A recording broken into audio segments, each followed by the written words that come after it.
do Trabalho, Ministério Público Eleitoral, aqui do Rio Grande do Sul, encaminharam aos diretórios estaduais dos 35 partidos políticos notificação recomendatória conjunta sobre o combate ao trabalho de crianças e adolescentes da pré-campanha, da campanha eleitoral de 2018, que começa a 16 de agosto. Os dois órgãos cobram que os partidos dos candidatos e as prestadoras de serviços envolvidos na campanha se abstenham de empregar menores de 16 anos em todas as atividades. Para falar sobre isso, estou aqui com a doutora Ana Lúcia Gonzaga, procuradora do Ministério Público do Trabalho. Bom dia, doutora. Muito bom dia.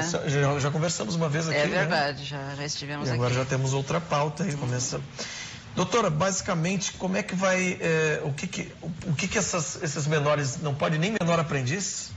Então, é assim, né? A gente sabe que, conforme a Constituição do nosso país, o trabalho, ele é proibido antes dos 16 anos, salvo na condição de aprendiz a partir dos 14.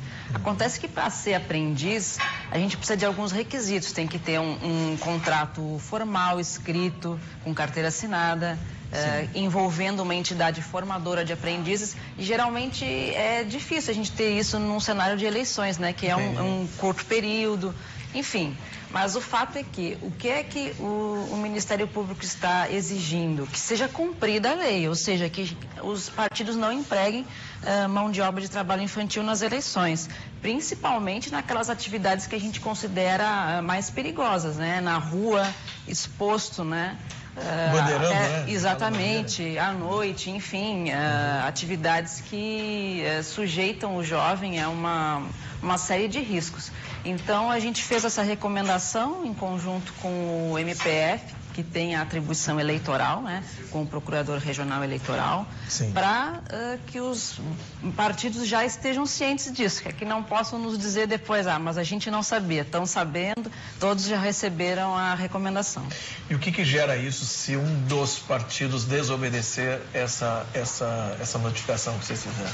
A gente, tomando conhecimento do descumprimento, vamos chamar esse partido que tenha porventura descumprido, né, para fazer a devida adequação. A gente pode propor um termo de ajuste de conduta que pode impor multas e, não conseguindo solucionar dessa forma, também podem ser tomadas medidas judiciais. No âmbito eleitoral, pode até haver risco de cassação, porque... Da chapa? Da candidatura. Da candidatura. Porque quando há uma utilização indevida do recurso de campanha, e hoje todo o recurso utilizado em campanhas, ele é público, né? Ele é do fundo. Sim. Não há mais a previsão de doações de empresas, etc. Então, é dinheiro público, e esse dinheiro público tem que ser bem aplicado. A gente não pode tolerar que dinheiro público seja usado numa atividade ilícita, que é a exploração do trabalho infantil. Isso entra numa improbidade, então, também? Poderia ser interpretado dessa forma, sim.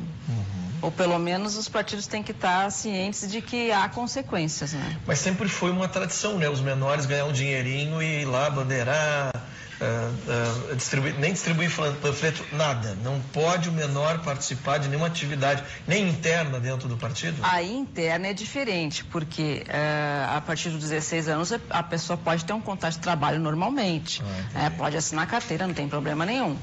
Então, pode fazer uma atividade que não se caracterize como perigosa, insalubre, noturna, né, exposto a risco. Então, não tem problema trabalhar nas eleições. O que a gente não quer é o trabalho arriscado, né, expondo, e principalmente em idade inferior a 16 anos na rua, né? E esse menor de 16 anos também não pode ir para a rua fazer o bandeiraço, nada? Exatamente. Isso é uma exposição também? Exatamente. Na verdade, como eu já disse, o trabalho antes dos 16 anos ele é proibido, não é porque é eleições, ele é proibido sempre. Eu estou falando com 16. A partir dos 16 até os 18, a gente tem algumas restrições ainda, né? Ele não pode trabalhar em atividade insalubre, perigosa e noturna. Né, em qualquer atividade, não só nas eleições. Então, por isso essa limitação. Bom, na verdade, é de cumprir a lei, né? A gente não está inventando nada. Sim, exatamente. Então,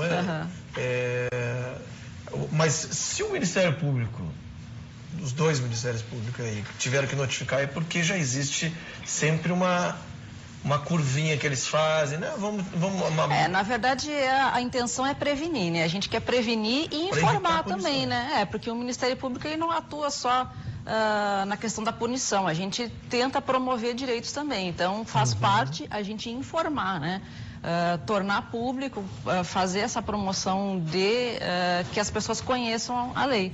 Na última campanha, a senhora lembra como é que aconteceu? Estava tudo normal ou ainda não tinha essa ação do Ministério Público preventivo? Não só havia a preocupação, como inclusive a gente chegou a ter casos de partidos que assinaram termo de ajuste de conduta. Que é o famoso TAC. Né? Exatamente. Então, esses até já tem uma questão de que, havendo descumprimento, já pode incidir a multa, né?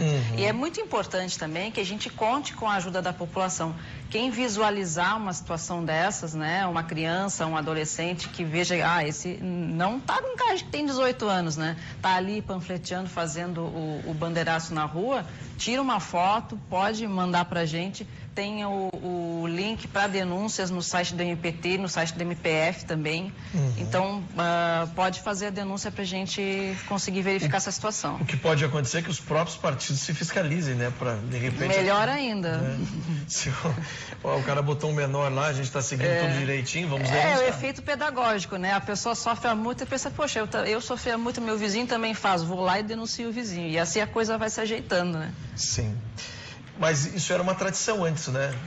Vamos aí, uns 10 anos atrás, era um momento que as famílias até ganhavam um dinheirinho extra, botavam todos os filhos. Tem muita coisa que é tradição e não é porque é tradição que a gente vai bater palma e achar bom, né? Sim. Há não muito tempo atrás, as pessoas achavam que era normal, né? O marido bater na mulher, por exemplo. Hoje, pelo menos, não é socialmente tolerado. Tem muita gente que ainda faz vista grossa, mas não é socialmente tolerado. E assim a gente vai avançando, né? À medida que a gente vai consolidando direitos, a gente tem que visar e ir para frente, e não voltar para trás. Né? Concordo com a senhora. Acho que o que eu estou falando é que, assim, nós temos que exatamente fazer isso, quebrar essas culturas brasileiras do jeitinho. Né? Exatamente. E que isso chegue lá em cima também, porque o cidadão só vê que ele é condicionado a quebrar essa regra da cultura e seguir a lei. E lá em cima continua a esculhambação. Então, nós queremos que isso chegue lá em cima como está chegando. O Ministério Público Federal, com a Polícia Federal, né, com o Judiciário, está... já é um bom parâmetro também para o eleitor, né? Ele vê, nossa, o meu candidato não respeita nem a lei que proíbe o trabalho infantil. Como é que eu vou votar nele? Como é que eu vou confiar que ele vai fazer uma boa gestão da coisa pública, se nem na campanha ele está cumprindo a lei? Então é bom para o eleitor já ficar de olho nisso também, né? Isso é mais um sonho, né, doutora? Também. Porque as pessoas... Tem gente que pensa ainda hoje assim, rouba mais fácil. Ele roubou um pouquinho, desviou um pouquinho, mas ele fez, olha o que ele fez. Cara, tudo que o cara fizer dentro de um serviço público no qual ele foi votar, ele é obrigação dele fazer. Não está te fazendo favor nenhum, mas está lá para administrar e bem. Porque existe a lei da improbidade administrativa, existe uma série de situações aí que depois ele pode responder. Então, a partir do momento que o partido é fiscalizado. Deixa eu perguntar uma coisa, como é que vai acontecer essa fiscalização? O Ministério Público precisa ser provocado, né, para essa fiscalização. O Ministério Público não sai fiscalizando de forma preventiva, de repente, vou dar uma incerta ali no partido tal. Pode acontecer. Na verdade, o papel de fiscalizar, ele é mais do Ministério do Trabalho, né, que é outro órgão, a fiscalização do trabalho. Sim. Então, essa parte de ir para a rua e fazer a fiscalização em loco, assim, costuma ser feita pelo Ministério do Trabalho. Mas nada impede que o Ministério Público também... enfim, monte uma força-tarefa, como a gente tem feito em outros casos, e parta para fiscalização direta também. Na eleição passada já foi assim? Na eleição passada, eu não recordo como que foi feito, porque não estava nessa atuação ainda. Mas o fato é que, assim, na verdade, a gente, procurador, a gente, quando vai para casa, a gente não deixa de ser procurador, né? Sim. Então, a gente está andando na rua, vê uma situação, já liga para o colega que tem atribuição, se não é a nossa área e tal, e já avisa, né? Dificilmente a gente vai conseguir passar e deixar assim, né? Não, mas é exatamente isso, né? O servidor público, na sua área, ele não deixa de ser mesmo. Está indo para sua casa ali, a senhora recebe uma denúncia, pode passar lá, dar uma visualizada, aí montar uma fiscalização para chegar ali e retomar. Sim, exatamente, né? Avisar quem está mais próximo, de repente. Em caso de ação mais grave, a senhora pode solicitar uma força policial Claro, né? Sim, exatamente. E, graças a Deus, a senhora tem esse poder para fiscalizar justamente para todos os nossos cidadãos. Ana Lúcia Gonzalez, procuradora do Ministério Público do Trabalho. Nós ainda temos mais assunto com a senhora aí. Vamos fazer um breve intervalo comercial, porque depois nós vamos continuar falando sobre isso e muito mais sobre as empresas que não estão cumprindo a lei de contratar o jovem aprendiz. Depois de começar, a gente conversa com a procuradora. Já, já.